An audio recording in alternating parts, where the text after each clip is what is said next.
Tapos nandun pa yung mga baby cousins ko. Lagi sila nagtatakbuhan. Ang gulo-gulo. Sobrang gulo ng bahay. Tapos yung lol... Thanks? Direk. Sorry, nagkape lang po kami. Balik din po kami agad. Sige po.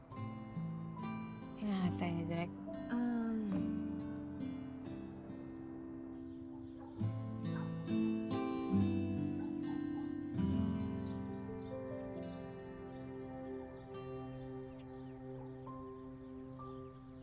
Matanong ko nga, nasaan nga ba si Baby Kurt ngayon? Himala, parang ngayon ka lang niya yata hindi pinag-drive mo.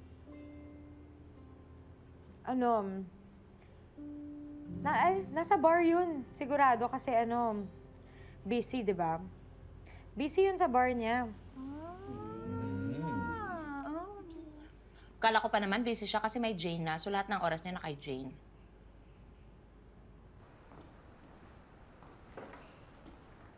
Ay, si Kurt po.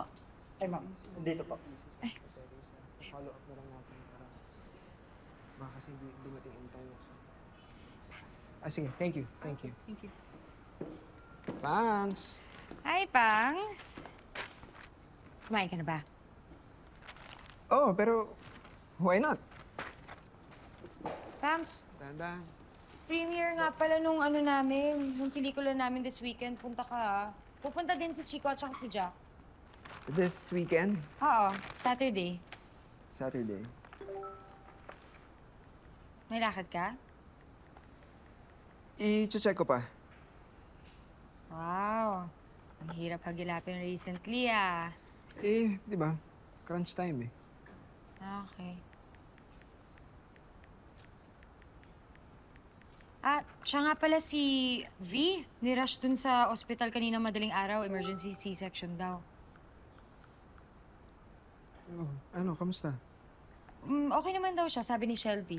Ayoko muna makisawsaw doon. Baka mamaya makakagulo pa ako.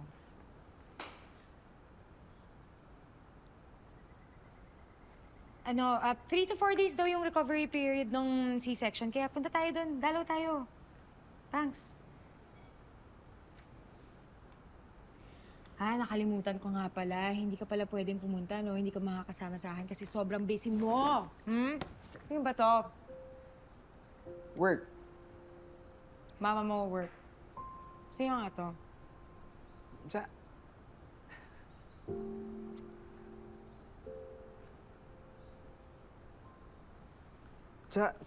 Sa opening, tutugtog ka. Umuo ka na. Oo, umuuna ako sa'yo, di ba? Sinabi ko naman eh. Ilang songs ba gusto mo? Ikaw, gusto ko mag-concert ka dito eh.